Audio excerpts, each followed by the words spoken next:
Scott Hansen here from NFL Red Zone. I hope you're checking out 1 hour of 5 Yard Rush, one of the best podcasts on NFL football in the UK.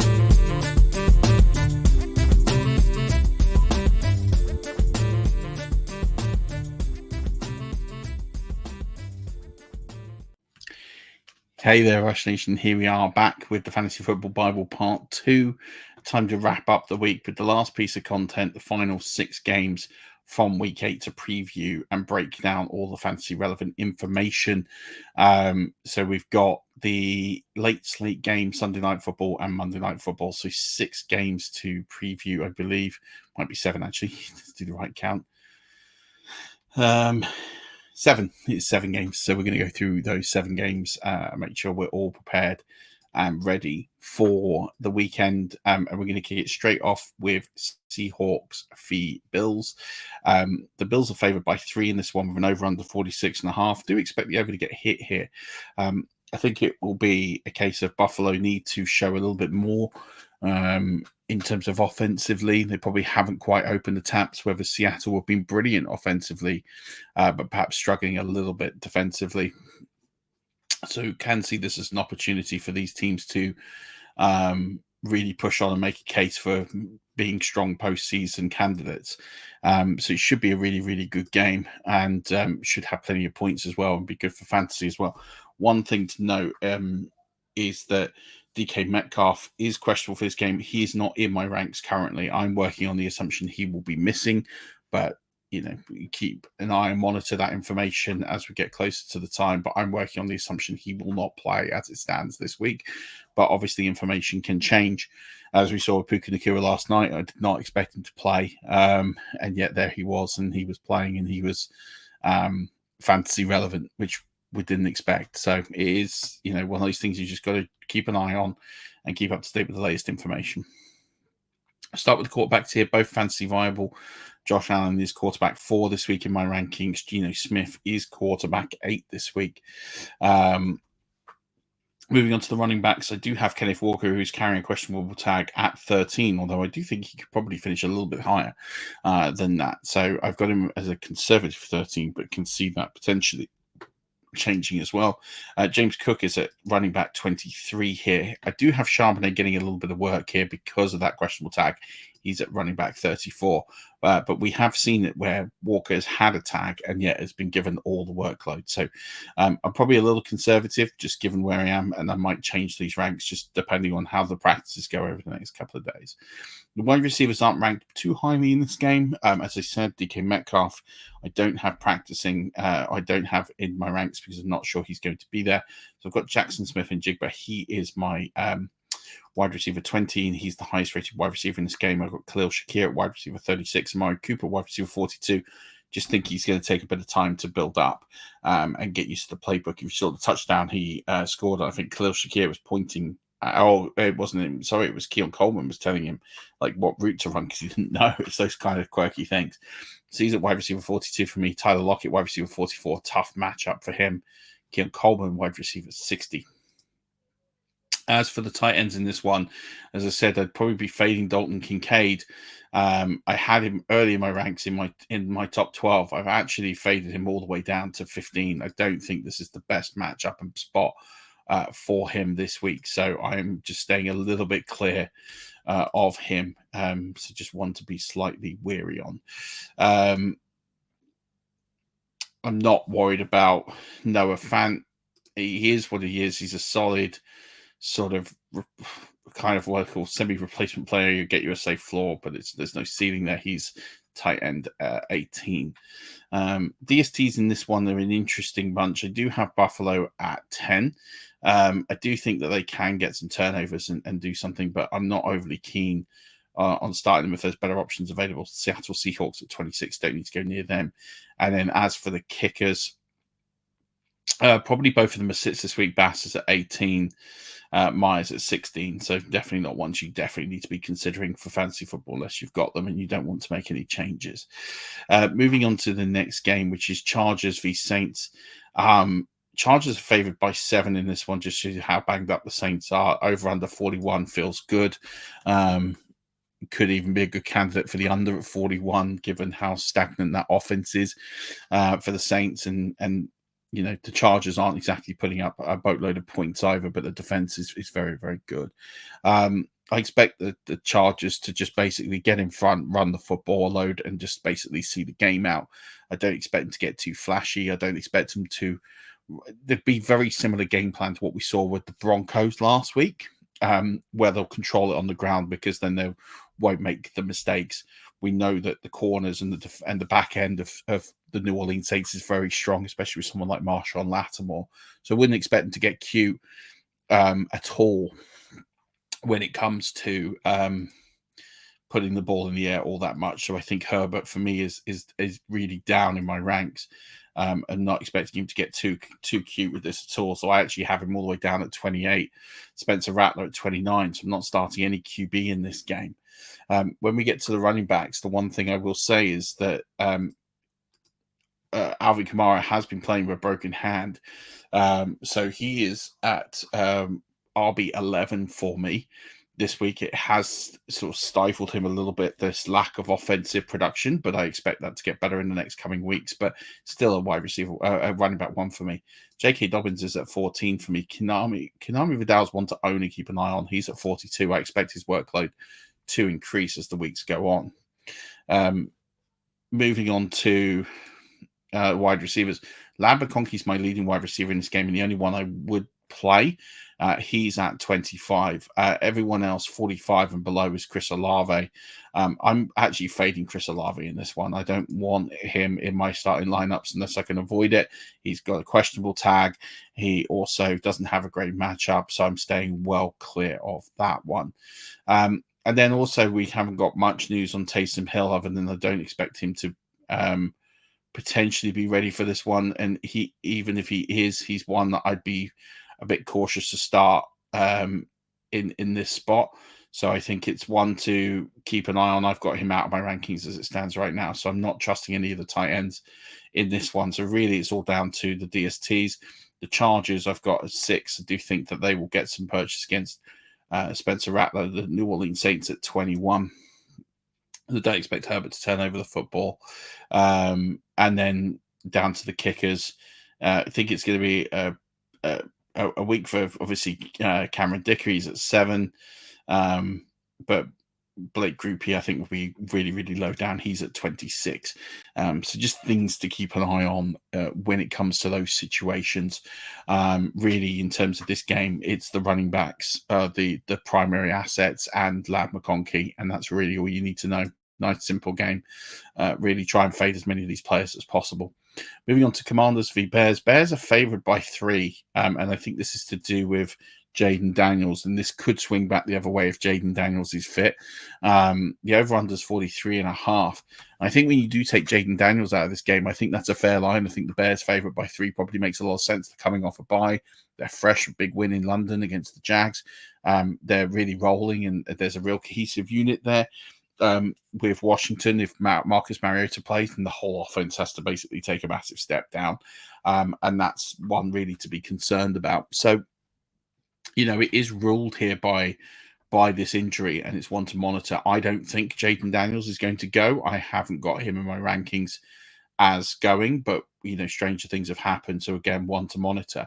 Caleb Williams is at 17. This Washington D is pretty good. It is pretty nasty. So it's one to definitely sort of avoid and don't get too cute with in a spot here. When we come to the running backs here, DeAndre Swift is my highest ranked running back. He's at 17. Brian Robinson Jr. is at 21. I do think he suffers with no Jaden Daniels. He will shoot right up if Jaden Daniels is playing. Austin Eckler's at 31. I think he will get some additional usage this week, but I am worried about him being no more than a flex-worthy play. In terms of the wide receivers this game, I do think it's a bit thinner than normal given the context of the game. DJ Moore is at 19. I have Terry McLaurin at 27, but really I'm a bit conscious that might be a bit high. It's a volume-based recommendation is what I've got there. Keenan Allen at 34, flex-worthy play. Roman Dunze is one I'd be sitting. He is at 62. And then when it comes to the tight ends, I do actually think that Zach Ertz is going to be a volume play at 13. I've got Komet at 14. Both of these are viable to start chasing points and touchdowns. As for the defenses, the Bears, I think someone that I probably underranked when I did my initial rankings. I actually moved them up to 8th now. I had them, I think, originally at 14, but on the grounds that I think Marcus Mariota is going to play, I think there is some opportunities for them to turn over the football and to reduce the yardage down, especially as I think they'll keep the points down as well. Washington, on the other hand, I have kept at 16. I feel like they're a play, but not a play I want to chase. And then as it comes to kickers, I think it'll be a not quite a good day for Austin Side, but he's at 14. Carlos Santos at 15. Both fine to start if you've got them, but I imagine you've probably got better options to start there. Next is Raiders and the Chiefs. Chiefs favored by 9.5, over under 41.5. Gardner Minshew back in for the Raiders here. I'm not sure I like the Chiefs at 9.5. I think if the Chiefs were all singing, all dancing, and all firing, then all day long they're the best team in football. But they really have been grinding out games, and so 9.5 feels a little bit steep. I think they'll game manage this. I think they'll look for those long drives that they go on. They'll make enough plays to win the football game. The defense will actually be the star of the show in this one for me. And I think that they'll put together a reasonable performance, but I don't think it'll be offensively outstanding. And that's why I've got Patrick Mahomes all the way down at QB 20. Who would have thought that when we were drafting him early in the season? Gardner Minshew is at QB 30. I think he's going to really struggle against this defense. And I actually think the under comes into play here quite significantly here, because I think the Chiefs D is significantly underrated. Kareem Hunt is my highest rated running back in this game. He is at running back 15. Alexander Mattison at running back 30. They're my two wide receiver options for this one.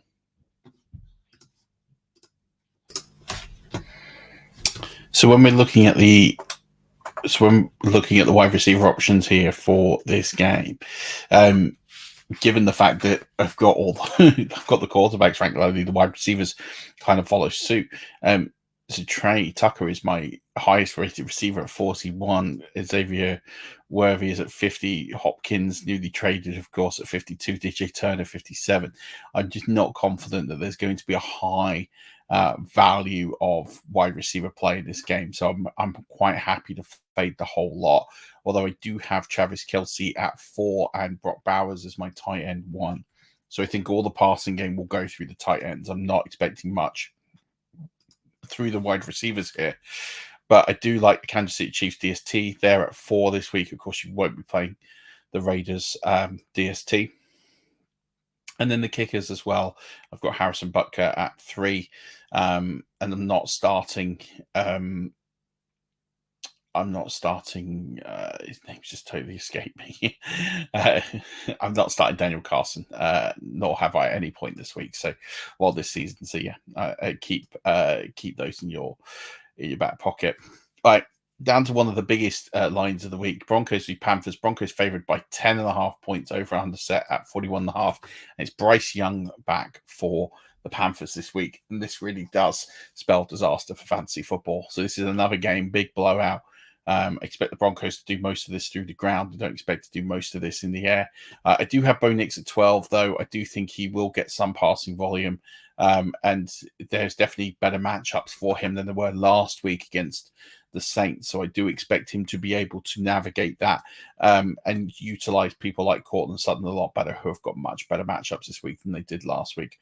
Bryce Young is ranked 32. I've got no confidence in starting him in any format whatsoever.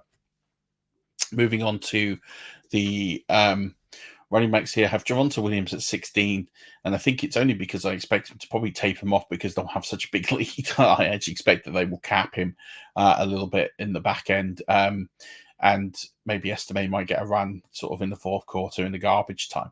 Chuba Hubbard's at 26. I think he'll find this tough sledding this week, so I'm definitely staying well clear of that one. Moving on to the wide receivers in this game, and I have mentioned Cortland Sutton. He's at 30. He's my highest ranked wide receiver. I'm just a bit put off by last week not even seeing a target. That's worried me. Deontay Johnson's all the way down at 55, which is significantly low. But I am just worried with the Bryce Young combination and this defense that it's going to be too much for them. Moving on to the tight ends here, and really the only one under any form of consideration is Sanders, but to be honest, I'm not a big fan of him this week. He has got a questionable tag. I'm not sure he's going to play. So I'm fading the tight ends here in this game completely. And then the Broncos, of course, are going to be the DST1 overall. I think there's a great opportunity for them to really make a statement, as they have done many times this season. Will Lutz is definitely more than interesting in this game. I have him at kicker 5. And if you're looking for a streaming kicker, he'll be a really good one to pick up for this week. Sunday Night Football, we've got 49ers versus Cowboys. 49ers are favored by 4. The over-under set of 47. I think both of these lines are good. I think the 49ers definitely have more than enough to take care of the Cowboys, who have been woeful on defense so far this season, and probably not as firing on offense. So I expect the 49ers to really control this game all the way through and to restrict the opportunities that the Dallas Cowboys offense will have. With that in mind, I have Brock Purdy at 9. I have Dak Prescott at 18. In my quarterback ranks. In terms of the running back situation here, Jordan Mason is at 6, though he is carrying a questionable tag. I expect him to be fine. Rico Dowdle at 32. I think there's better teams to run on than the 49ers, but I do think he will get some work, and he should be sort of that flex-worthy play in deeper leagues. CD Lamb is at 2. I do expect him to have potentially quite a good week, but I worry about the rest of the supporting cast. Juwan Jennings is my highest rated receiver right now because I'm still not sure about Deebo Samuel. So Juwan Jennings is at 18. Jalen Tolbert is at 47. Ricky Pearsall at 61. I don't have Deebo Samuel right now in my ranks because I am a little concerned that he's not going to go, given all the different injury issues. And there was something about fluid in lungs, and that doesn't sound particularly good.